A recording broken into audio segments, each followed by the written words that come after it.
So welcome back again. Really nice to see that so many are interested in cultures and values and leadership for integrated care. Before we start, just to inform you that we will continue this session after lunch. And by the end, we also need to have a flip chart together that we can then present to the other group in the final session so that they also know what we were discussing.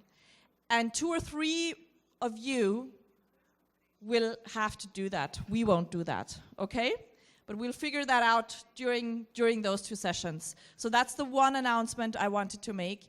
And the other one is that by the end of today, we will all ask you to make a personal pledge. What is it that I pledge to do when I come back to the office on Monday? Okay? So, building trust and relationships. I want you all to stand up. Please stand up. Walk around the room, don't talk, and just look someone in the eye for a couple of seconds and then move on.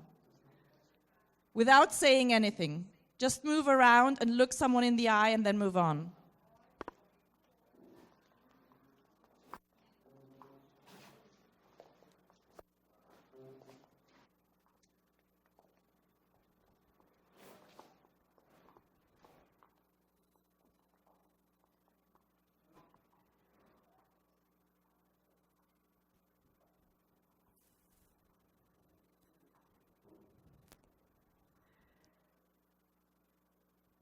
Okay, that's very nice. Now gather around in the front. You've all moved to the front already anyway. Please seat yourselves in the front to continue so that we are not so dispersed around the room. Now, of course, the first step to building a trusting relationship is to actually get to know one another, to know the face, and to have looked you in the eye. And this is what this exercise is about.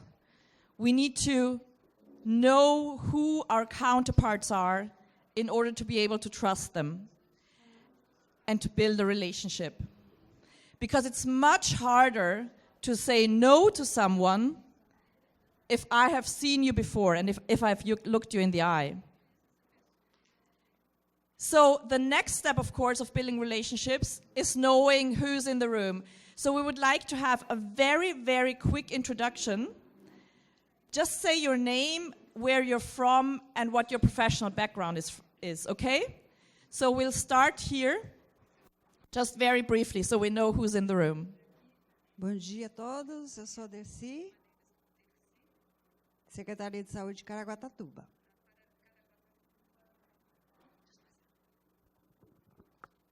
Bom dia, meu nome é Loriane, eu sou psicóloga, estou como diretora na Secretaria de Assistência Social. Gisele, enfermeira, AME Caraguatatuba, coordenação da humanização.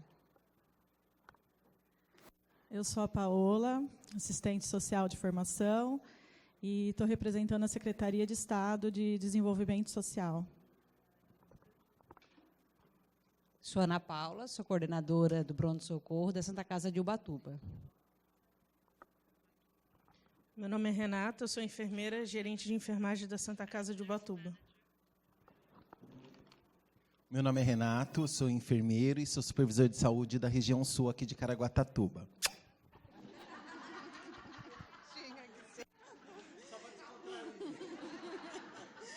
Meu nome é Cláudia, eu sou enfermeira. Tá, sou supervisora da atenção básica de Caraguá, de 2 unidades do centro. Beijos. Bom dia, eu sou Fernanda, eu sou gestora pública e coordeno os programas habitacionais do município, Secretaria de Habitação. Dos bundos, pum, pum, beijinho, né? Bom dia, sou Denise, sou articuladora de atenção básica da DRS 17, e articuladora do Litoral Norte. Bom dia, eu me chamo Aline, sou enfermeira, Sou supervisora da região central de Ubatuba.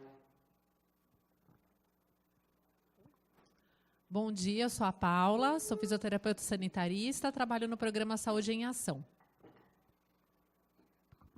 Eu sou Cláudia, sou da Secretaria da Saúde de São Paulo, coordenadora da Saúde do Idoso. Fisioterapeuta. Sou Jorge, pedagogo, e trabalho na educação permanente de Ubatuba. Bom dia, eu sou a Keiko, terapeuta ocupacional aqui na CEPED, Secretaria do Direito da Pessoa com Deficiência e do Idoso, né, aqui em Caraguatatuba, terapeuta ocupacional. Eu sou a Lisa, sou assistente social da Secretaria de Assistência Social lá de Ubatuba. Eu sou a Renata, enfermeira, sou coordenadora do Núcleo de Educação Permanente de São Sebastião. Sou a Carla, psicóloga de formação, coordenadora de saúde mental em São Sebastião. Eu sou Tiago, estou como assistente social na Secretaria da Assistência em Ubatuba, trabalho no CRAS Oeste. Eu sou o Miller, sou contador da Santa Casa de Ubatuba. Eu sou Sheila, enfermeira do Núcleo de Educação Permanente do Hospital em São Sebastião. Eu sou a Mara, eu sou enfermeira obstetra e estou como gerente de enfermagem do Hospital de Clínicas de São Sebastião. Meu nome é Márcio, sou médico e coordeno a atenção básica do município de Ilhabela. Eu sou a Fernanda, da regulação de Ubatuba. Eu sou a Sandra, trabalho na Casa de Saúde Estela Mar e sou coordenadora de enfermagem. Sou enfermeira. Bom dia, eu sou Ana Lígia, trabalho na Casa de Saúde Estela Mares e sou supervisora de enfermagem. Bom dia, eu sou a Alexandra, enfermeira supervisora da Unidade Central, UBS Tinga. Bom dia, eu sou Marie, sou enfermeira da Educação Permanente de Ilhabela. E pedagoga. Bom dia, eu sou a Renata, sou enfermeira da Secretaria de Saúde de Ilhabela. Bom dia, eu sou a Caroline, sou médica veterinária, sou integrante do Núcleo de Educação Permanente em Saúde da Secretaria de Saúde de Caraguatatuba. Oi, Alexandra, mãe, artesã, enfermeira e outras coisitas más. Sou do Núcleo de Educação Permanente de Caraguatatuba. Bom dia, meu nome é Yara, sou nurse, com maior orgulho. Sou supervisora, estou como supervisora da atenção básica da Zona Norte aqui de Caraguatatuba. Bom dia, eu sou a Angélica, estou como diretora dos serviços especializados em São Sebastião. Sou enfermeira de formação. Bom dia, sou Poliana, sou enfermeira na Prefeitura de São Sebastião e trabalho com reabilitação. Bom dia, eu sou a Priscila, sou articuladora do Programa Primeiríssima Infância da cidade de São Sebastião, sou supervisora técnica administrativa e tenho formação em educação física. Bom dia, eu sou o Fábio, sou gestor de RH de formação e estou diretor de educação permanente no DRS Taubaté. Eu sou Sheila, enfermeira de Ubatuba. Eu sou Estela, enfermeira também, e hoje diretora de atenção básica de Ubatuba. Bom dia, eu sou Arnaldo, sou coordenadora administrativa do AME de Caraguatatuba. Bom dia, eu sou a Luana, eu sou coordenadora de enfermagem do AME de Caraguatatuba. Bom dia, sou a Giliane, sou enfermeira da Estratégia de Saúde da Família em São Sebastião. Bom dia, Mônica, eu sou pedagoga de formação e estou diretora no Núcleo de Organização em Taubaté, no DRS. Bom dia, meu nome é Débora, sou da Educação em Ubatuba e articuladora municipal do Programa Primeiríssima Infância.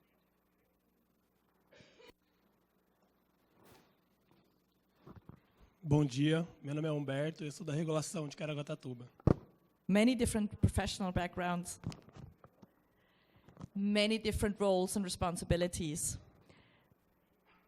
let's see how we can build those trusting relationships. And this is a really useful slide because it reinforces the fact that we need to work on that consistently and all the time, every day. Because it takes a long time to build up trust, but it's very easy to lose trust. Similarly, it takes a long time to build an integrated care program, but it only takes a snap and it will break down. And that's why it also is important to focus on it. And again, you can see that wherever you start, it's a continuous circle of learning and a continuous circle of relationship building. So let's look a bit more into detail what it is about. Trust as the very first thing. Now, this is an image because in one of the projects that I was involved in, we were looking at new interdisciplinary teams, and we were having a site visit at a geriatric hospital in Berlin, in Germany. And they had set up a really nice interdisciplinary geriatric network between a hospital, a rehabilitation center, GPs, and mobile services in the community to better provide geriatric services in that area. They also set up a meeting room and some offices for all of the team members in the hospital. And when we got there, it was really nice. They were excited. They were talking about their improvements. But they also acknowledged that after a year of working together, it wasn't really moving along anymore. Something stopped. They felt that there was something missing. And so we actually came into the coffee room and saw this. There were 4 coffee machines. 1 labeled nurses, 1 labeled doctors, 1 labeled physical therapists, 1 labeled others. And in the fridge were 4 bottles of milk, also labeled. Now, if you cannot share your coffee together, you will not work together. And I'm sure you have similar stories from your own experiences and your own organizations. Who gets a parking lot? Who gets a work phone? That all is part of building trusting relationships. And it's really important when you go out. In the beginning, everybody's excited, something is new, you want to do something. But if you don't start from the very beginning to build this kind of trust, as they saw in the project, you will not be able to move on. You will not be able to move to the next step. So when you go back to your offices, look into the fridge or whatever else it is that really shows, are we actually trusting each other in our organization? Then the next one is about finding the right people. And that comes back to what kind of people do we actually need? It reflects also the cultures and values. Now, we all have knowledge. We get that taught at school, at university, in our professional training. What I know, and it's easy. That's the education, the direct, also learning by heart. It's about the skill sets that we have. That I, for example, can dress a wound, or that I can give a physical massage to someone and know how to do it. And in that we are also quite good in training our professionals to do that. It's the attitudes, it's the values and the cultures. Why do I do something which is so difficult, as I said before?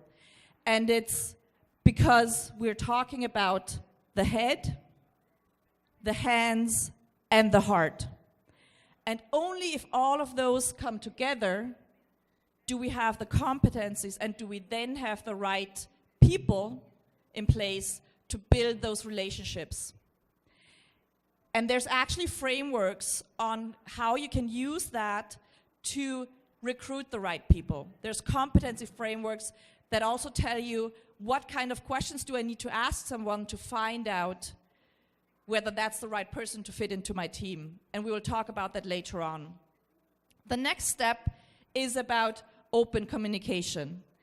And you will all recognize that very often we either shout at each other because we don't understand each other, or we don't talk to each other at all because we don't know who's out there. We don't know who our counterpart is.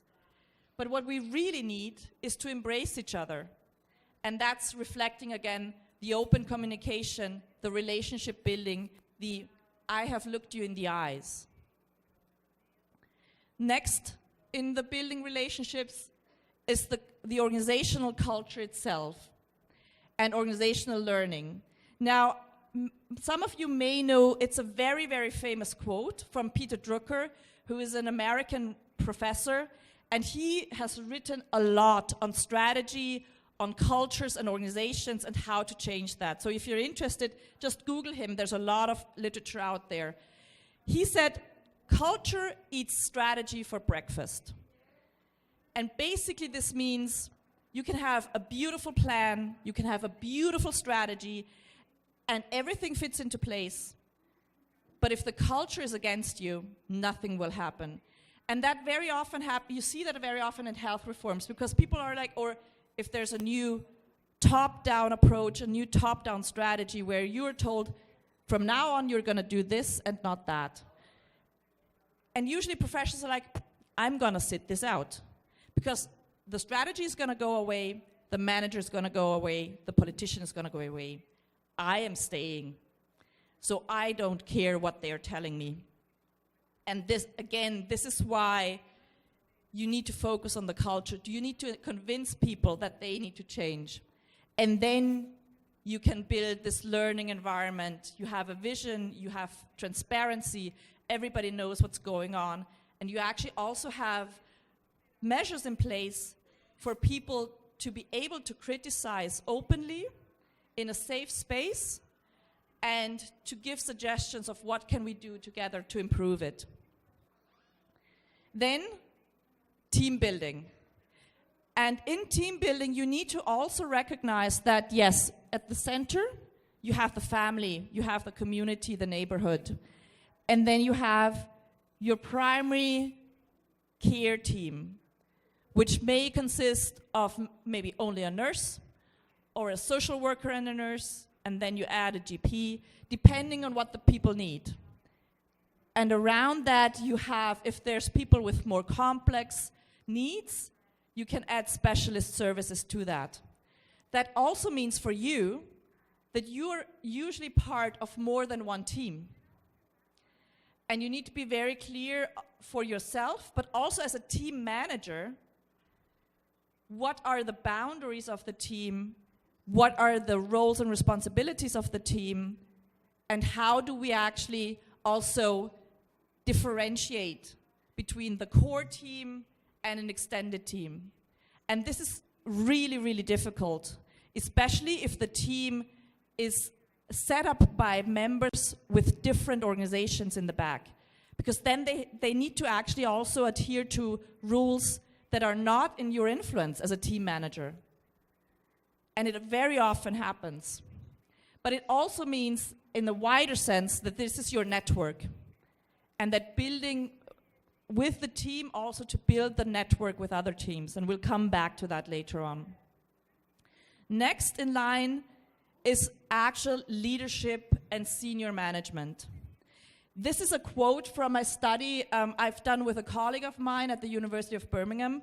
And we interviewed leaders and senior managers of integrated care around the world. And what came out of these interviews was where you have to be brave, you have to be humble, but you also have to be resilient. This is a really, really difficult role to be an integrated care manager or someone who wants to push this along, because you will make a lot of enemies and you're going to be frustrated and you're going to feel alone.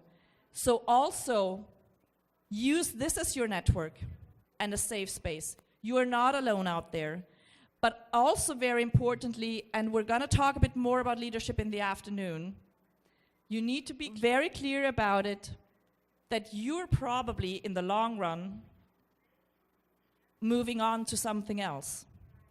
So you need to ensure that even though you may move on, your legacy will still continue to grow, and we'll talk about that later on. So these are the 6 steps of creating trusting relationships, and you need all of those elements to come together. Now, what does this actually mean for you, and how can you actually take some action to build the trust, to build the relationships, and to manage your teams? And this is where I hand over to Mandy, and we will ask you to do some work. Just before we move on, I just want to ask, is there any questions? Is there any thoughts that you have in relation to what's been discussed here? No? Okay. So it's time for us to stop talking, and it's time for you guys to start doing the talking and the working. What I would like you to do is get into small groups. This could be challenging from the point of view of the room we're in. So, but guys, we're going to have to just co-produce the space in the teams here. So what I'd like you to do is I'd like you to get into small groups, think about what you've heard this morning, and think about, and we'll put the trust slide back up again about the different elements, and we'd like you to discuss what do you think are the top tips of building trusting relationships and a working environment for your teams, for your organizations as well, but also this cross-sector integrated care. And can I just say there are no wrong answers. You don't get more points for one answer or the other. What we'd really like you to do is just get together, have an honest, open conversation. Can I say what will be happening now is that when we get into our small groups, the filming stops. So we have a ground rule of what's said in the room stays in the room. So that I want you to be able to have honest, open conversations and be able to share. This is just as much of a learning exercise for myself and Victoria and the other members of the team as it is for you. So can I ask you just to get into small huddles and teams, turn your chairs round into small groups, and we'll be giving you, say, 10 minutes to come up with what you think and you feel, which is very important, are the top tips for trusting relationships. Can I ask you also as well, since you've looked each other in the eye, try and work with people that you maybe don't know, because that's all about building your network as well. Obrigada.